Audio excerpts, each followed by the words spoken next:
Okay, kia ora tātou. We're going to start now. Shush, Kath. No, you're not talking.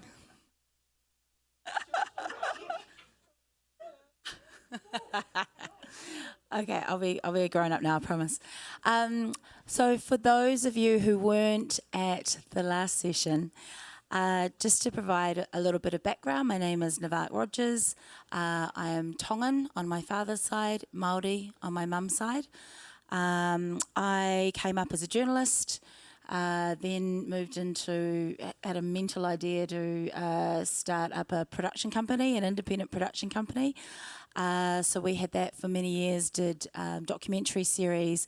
Kath commissioned when she was at Māori Television a TV series called Marae DIY. We couldn't afford a presenter, so I ended up doing that as well as producing and all of the things, making the cups of tea, learned how to do painting, all of the various jobs that you do. Then I worked as a freelance director and producer around New Zealand, made the documentary that we were talking about before, the Polynesian Panthers, another documentary about Ngā Tamatoa. Both of those, Ngā Tamatoa was a Māori rights group who lobbied and protested and brought so much change in terms of the revitalisation of our language and culture in Aotearoa. Similarly, the Polynesian Panthers, my uncle was one of the co-founders of the Panthers, the chapter in New Zealand. And I didn't grow up with any of that history. I said in the last session I learned about Mao Zedong and Lenin and Mary Queen of Scots growing up in high school. So I was horrified that I didn't know the extent of the history. And without that history, we can't move forward as a nation. So very passionate about storytelling, very passionate about the power of documentary in Aotearoa, because I think there is a way in which we can really affect change. If you're only relying on an education system that has failed a people and then you move into a media that is failing them, we have kuare, or what's the English word for ignorant. We're growing a population of ignorant people, and there is no place for us to flourish in that space. So I did a documentary actually for Māori Television almost 10 years ago for their 10th anniversary. And then after that, they offered me a job in commissioning. I'd never done commissioning and thought what a horrendous prospect that would be. But then they weren't able to find anybody, and we were talking about this last night, that each person, we believe, has a responsibility to take that time out of your careers and make that commitment to really trying to change things from the inside out. So that was maybe 8 years ago. And then I moved from Māori Television 4 years ago to TVNZ. So that's where I sit now. Hence, I'm talking about TVNZ. So TVNZ was established in, I think, 1960. We've had some incredible milestones. Just last year, we celebrated 40 years of Te Karere, our Māori language news service, 5 days a week, daily news service, 35 years of Tangata Pasifika, which is our news and current affairs magazine, all of the things fabulous from a Pacific Island perspective. What else did we do last year? 30 years of Marae, which is our Māori current affairs content. So you can see there's been a legacy, and I sit here standing on the shoulders of the likes of Stephen and all those ones who came before us, because without them to be the trailblazers and to have done the incredible mahi that they did, we stand on those foundations. So I want to acknowledge Stephen and all of those ones, Merita, Uncle Whai, all of those ones, Ernie, who went before us. Coming into TVNZ was really difficult. It is very much a Pākehā, a European construct. I said in the last session, it's been one of the best tools of colonisation in our modern time.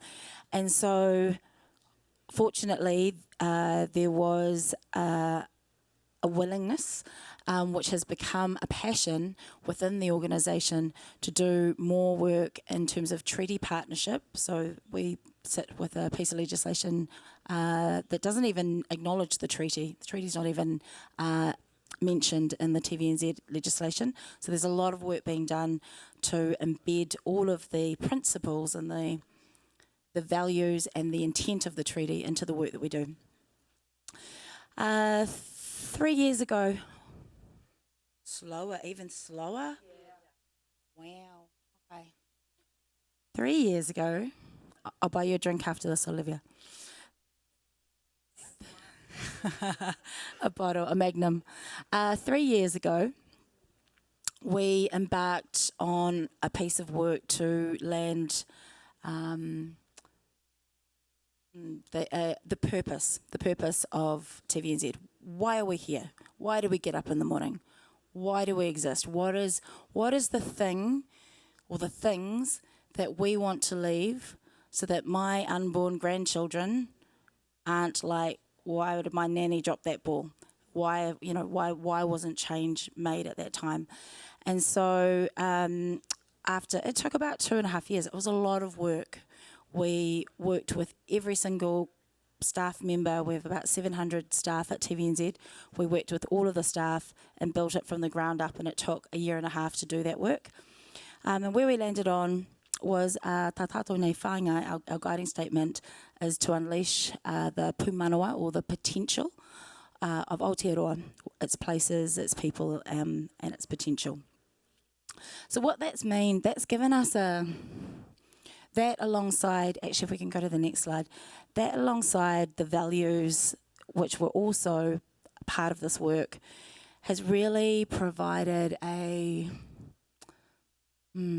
it's really provided a doorway into stepping into a new possibility that was not available to us before that. Before that, we would scrap over every piece of content because it all comes down to resource, right?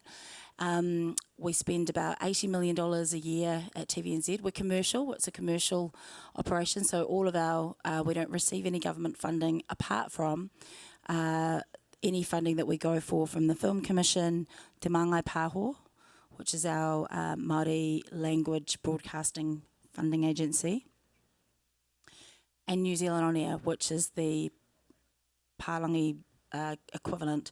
So New Zealand On Air has about $80 million contestable funding each year.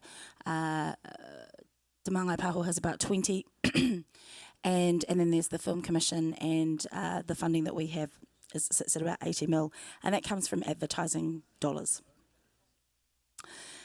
But what that meant was it was very much about having a lot of the decisions were based on what was the commercial return. And so what this piece of work has allowed us to do is that it's not just about the commercial return, it's about ensuring that we're making things better than what they were the day before.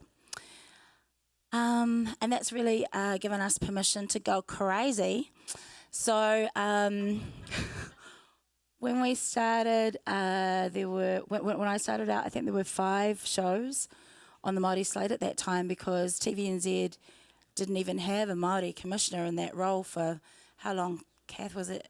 How long there was no Māori commissioner at TVNZ? It was about 18 months. Yeah, it was about 18 months that tūranga was empty. So nobody looking after Pacific content, nobody looking after Māori content. There were 5 shows. There was not a single Māori person in the content department. There was 1 Pacific Island person in the content department, and so it really was a whitewash. But along with all of these things, and as I said, the leadership, there was a willingness for us to put somebody in place. So we, when I took up my role, the other thing that I requested, or actually insisted on, it was a deal breaker for me, was having a manukura Māori role put in place. So Scotty Morrison, who is one of the big tohunga, what's the word, leaders, experts in the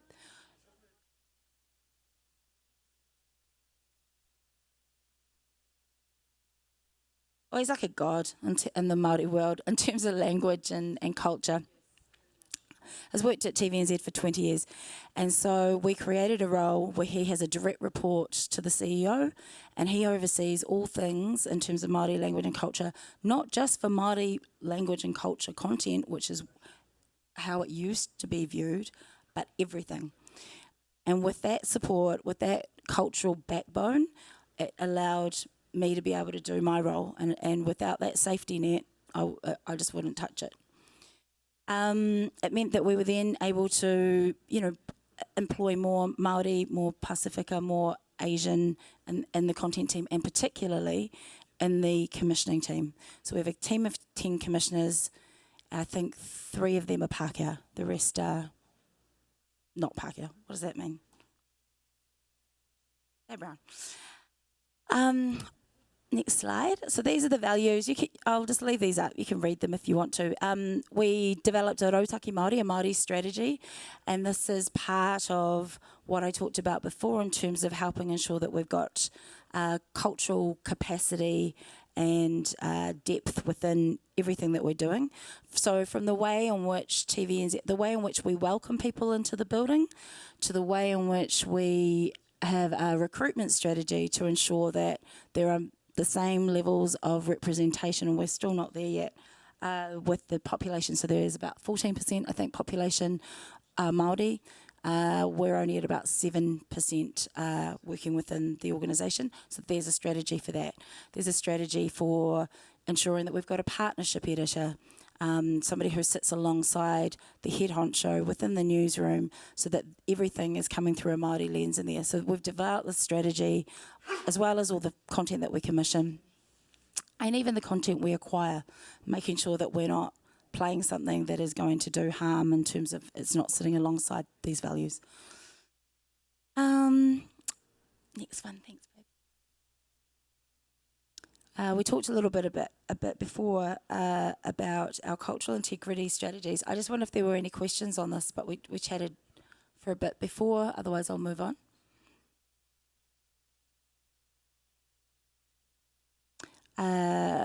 Sustainability, there's a massive drive at the moment for us to, we're developing a sustainability strategy, and for me and my team that means looking for content which we can commission that talks to, we can go to the next one, sorry, that talks to the kaupapa of sustainability. But it's also things like, we've got a 5-day-a-week soap opera called Shortland Street, which has been going for 30 years. And it's ensuring that you've got sustainability messages throughout that content. So don't use, disposable cups on set. Like, what are the things that we can be doing?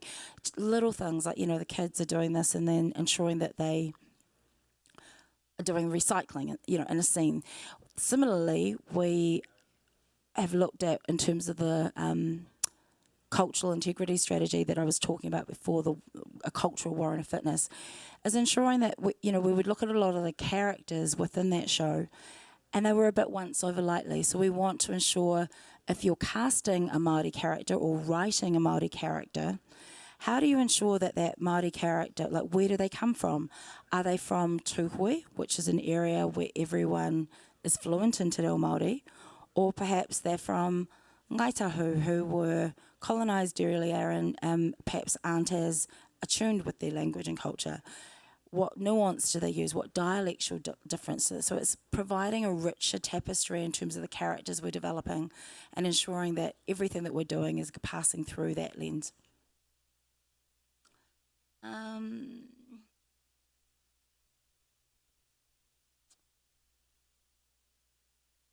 Maybe I'll just talk to this, babe. That's all good. Are most people here documentary makers? Are you networks? Are you producers, directors? Networks, okay. So you're mostly keen to understand how you might do a co-production, or we might look to acquire your content? Are those sort of the main things you'd want to talk to? Okay.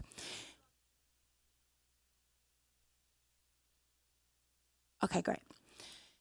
So one of the things, I think, this is a little bit of commissioning 101.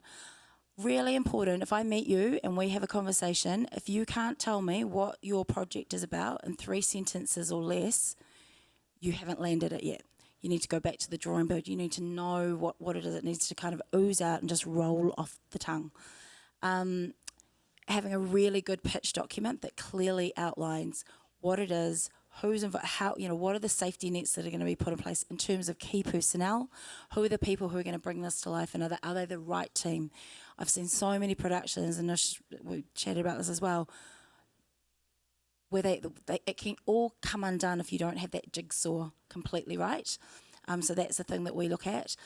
We look at the funding options. So I'm always very much like, what is the idea?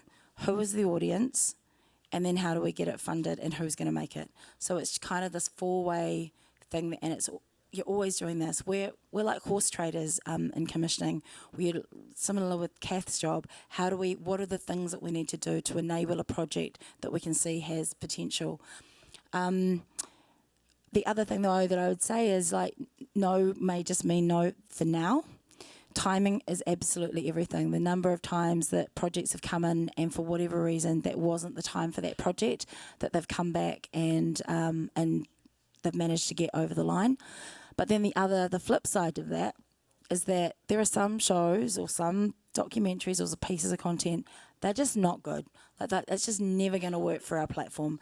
Or I'm just kind of, I'm not even sure who that's going to work with. But people can be so hell-bent on a pet project, it's really hard to let that go. And finding, for me, as a producer and director, a fast no was the next best thing to a yes, because I was like, cool, it's either not for you, or I've got work to do, or I let it go. So just, I think, always be open and ensure that you're getting a really honest appraisal from whoever you're pitching it to. So if it's just, if it's a bit wishy-washy, just work out which of those 3 categories it's going to sit in. Is it no for now? Is it no forever? Or do I need to make some changes, and then it could be a yes?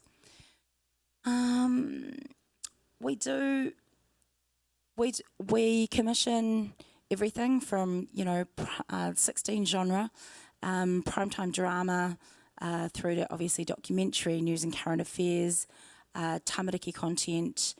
I'm just having a look at the number of hours. So we reach 2 million New Zealanders every day. There's 5 million people in New Zealand, and that's using a number of platforms. So we've got TVNZ1, which is linear. TVNZ2 is linear, and that's an 18 to 49 demo. The other one is 25 to 54. We have on TVNZ Plus, which if you haven't had a chance to have a look at it, and I'm not even sure it would work here. No, it probably won't. So TVNZ Plus, we've invested hundreds of millions of dollars into that platform, because that's, at the moment, is doing better than Netflix and Aotearoa, and that is the future. So we know that within the next 5 to 10 years, TVNZ2 will not be a thing. It'll probably be longer for TVNZ1. The difficulty is finding ways to commercialise TVNZ Plus.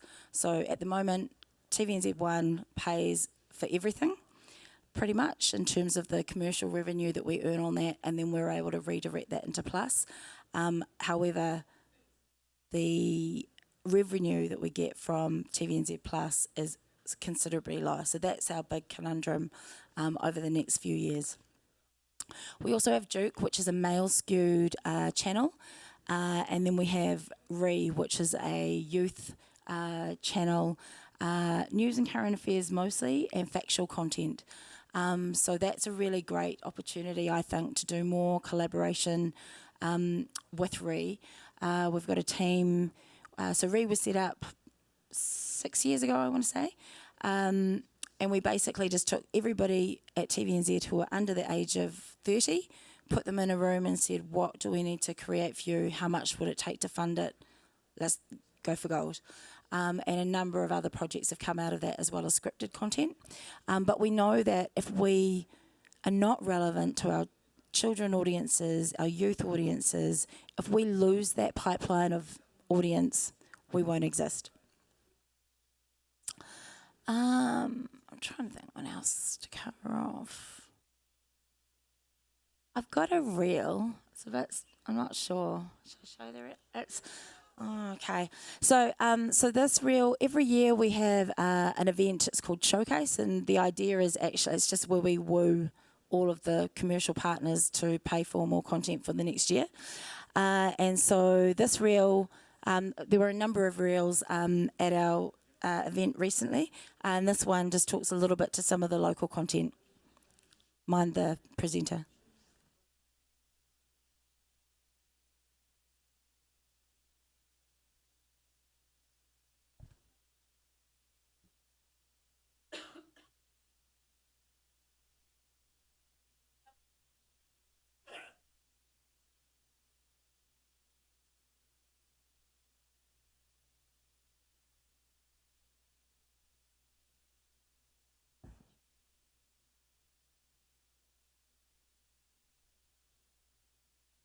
Director, Local and Commissioning here at Te Reo Tātaki, TVNZ. I'm super pumped to be here to share with you the brand new content coming soon to TVNZ. That is amazing.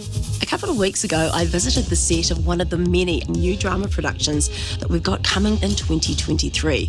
More on that just a little bit later on. First though, I want to talk about a selection of the brand new local and international shows that are on their way to you. Come on, Sue. Let's go and meet your new family.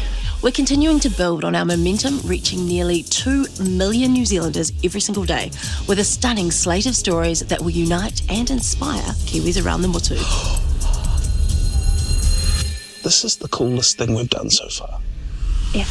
First up is Passengers, a landmark local series that traces the stories of the first migrants from Asia and the Pacific to arrive here in Aotearoa. We follow them through time to unite with their modern-day descendants. How is it being here, knowing that this is where your great-grandmother first landed? It's really special. Available on TVNZ1 and TVNZ Plus, it's simply a stunning factual series we can't wait to bring to your screens. Now, there are aspects of our past that are messy and uncomfortable, and some of those we know very little about. I want to know the true story of Aotearoa, good and bad. The Restaurant That Makes Mistakes is a UK format, but we are making a local version. 12 volunteers, all with some form of dementia, are about to make viewers think again. Production's set to start soon, but here's a little sneaky peek at the UK version. It really will warm the cockles of your heart. Can you tell me your name and age? I'm Avril Staunton. And what else did you want me to tell you? The UK's first ever restaurant staffed by people with dementia is about to open its doors. An obstetrician and gynecologist. I used to be a mortgage advisor. I miss my job every day. I'm most likely gonna die very, very young. We're written off. We're ready to be swept under the carpet. But does it have to be like this? Now, in a daring 5-week experiment, 14 volunteers, all diagnosed with some form of dementia, are finding out just what they are capable of by staffing their own restaurant. What table is this for? I've no idea. I can't remember. You have a choice. You either lay down and die, or you get up and you fight. Good to go. This is going to be fine. What can go wrong? An endangered species Aotearoa, Paxasari and conservationist Nicola Toki will take viewers on a journey of discovery to learn more about vulnerable wildlife species facing extinction in Aotearoa.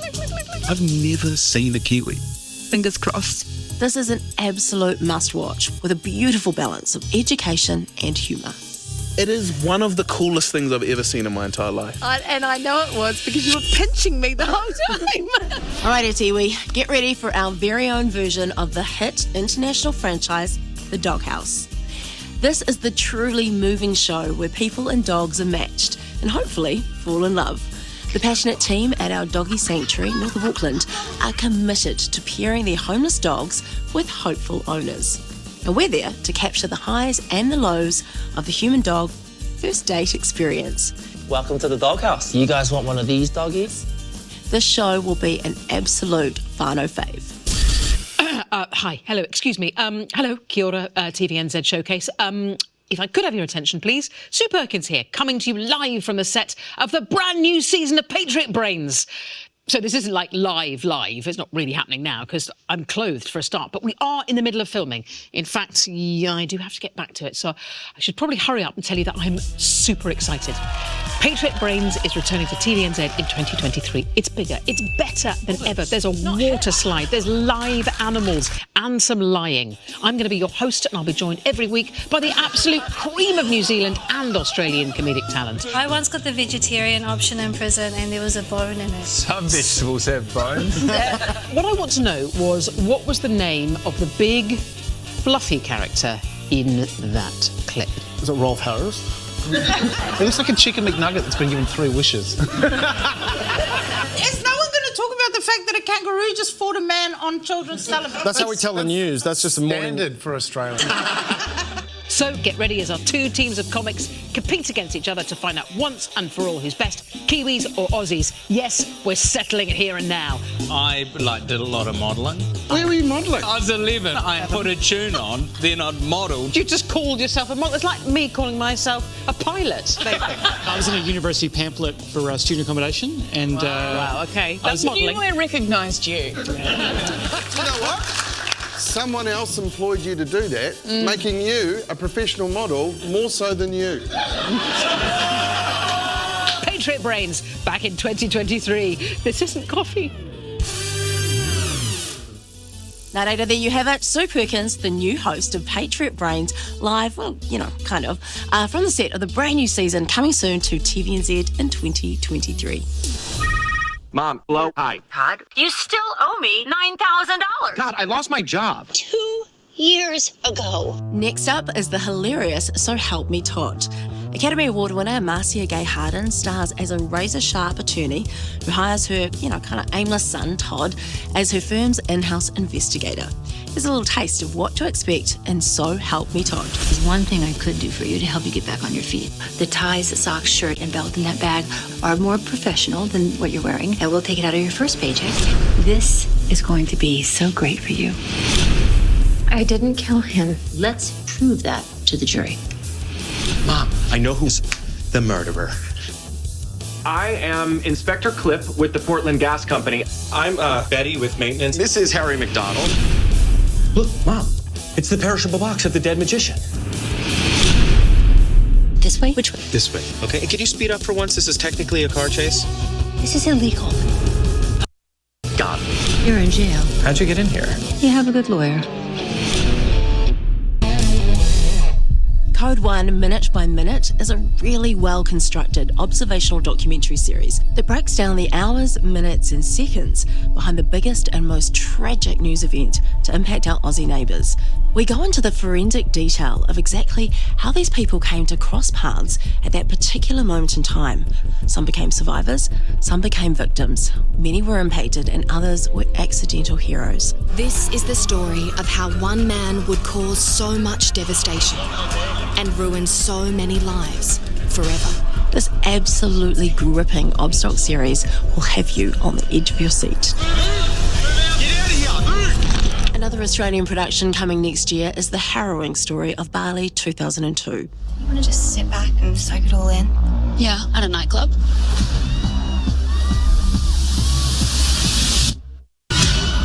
Major terrorist attack on the tourist island of Bali. It's the moving, true account of how everyday heroes from Bali, Australia and beyond defied the odds to bring order from chaos and hope from despair after the terrorist attacks in Kuta. There's no doubt in my mind that I'm the best. If you don't believe it, who else is going to believe it? And finally, at the whānau, I want to announce a brand new local commission coming to TVNZ Plus we're all super excited about. It's Caged, Kaikara France. On the 30th of July this year, at UFC 277 in Dallas, Kiwi professional mixed martial artist Kaikara France walked into the cage for the chance of his career, only to suffer a horrific defeat. This series explores the aftermath of Kai's heartbreaking loss and how he rallies, returning to life, training and fatherhood. We follow Kai as he reignites his connection to his taha Māori, his language and his culture, unlocking his full potential. This is a story with something for absolutely everyone, and we guarantee it's going to hit a chord with our TVNZ audiences. Dada. Hello. Oh, he's like the biggest softie. I was kind of sick of playing team sports. I wanted to do a sport where it's all on you. When you win, it's on you. When you lose, it's on you. And that was the dream.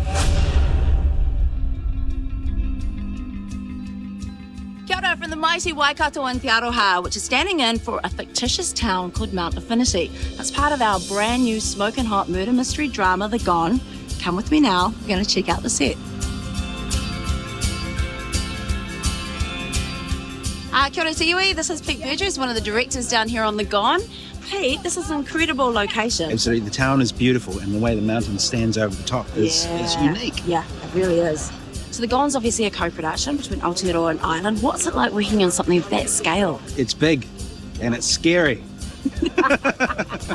It was crazy. It was like, oh my God, we're doing this. This is really an actual mix of cultures. It's really amazing that we were able to incorporate a lot of our Māori culture alongside of the Irish culture. What's that been like for you as a Māori director? It goes through every part of the way we make it as well as what we're making. We're on a maunga which is tapu to the local people, and that's taken very seriously. Ngāti Tumutumu welcomed us in, gave us a pōhiri, and we're only up there with their blessing. Amazing. So I feel really good about that. It's like, yep, we're making something of quality. Okay, without too many giveaways, tell us about the storyline. What can viewers expect? In many ways, it's a classic whodunit. These two Irish backpackers go missing, and so the Irish cop comes to New Zealand, teams up with the Māori cop and New Zealand cop to solve the crime. So here now with our two lead actors, Akrishla and Richard. Guys, what's the vibe been like here on set? Great, you know, coming over from Ireland and getting to shoot here in New Zealand and obviously see the landscape and meet people and amazing crew, great story, decent actors. Massive co-production. What's it been like, you know, the interweaving of the Irish culture and Māoritanga? I mean, it's been amazing for me to sort of, you know, hear the language on set and in scenes and amongst the cast and crew as well. So it's been a real education, and New Zealand culture and Irish culture. I mean, there's a lot of similarities. Yeah. There's a similar vibe on set here as there would be in Ireland, which I like. It's nice and easy. I've read the scripts, they are awesome. What can viewers expect, do you reckon? I think a lot of unanswered questions in a good way. The thing that I love about working on this show is how often we're talking about, oh, who did this? Who do you think was the person who did that thing? Yeah. And as a cast and a crew, we're all asking those questions, and you know it's a good story when those conversations are happening. And so do you think this is going to work well for audiences, TVNZ audiences? Oh, for sure, 100%. I think it's the similarities that you just mentioned. It's going to play really well, I think, in both countries. Both countries. Yeah, because the cultures are so identifiable. Oh, I didn't realise until working on this how much we share together. And the other thing I'd say is just how wonderful it is to play a Māori wahine who speaks te reo in a show like this. Yes. Because, you know, we're doing more and more, but in this kind of mainstream mystery kind of detective drama, I've not seen it before. Guys, well, I can see the ADs calling out, so keep up the amazing mahi. We look forward to seeing you on telly 2023. Great stuff, thank you. There you go, Showcase Whānau, one of the many massive dramas coming to TVNZ in 2023 from the set of The Gone. Back to you.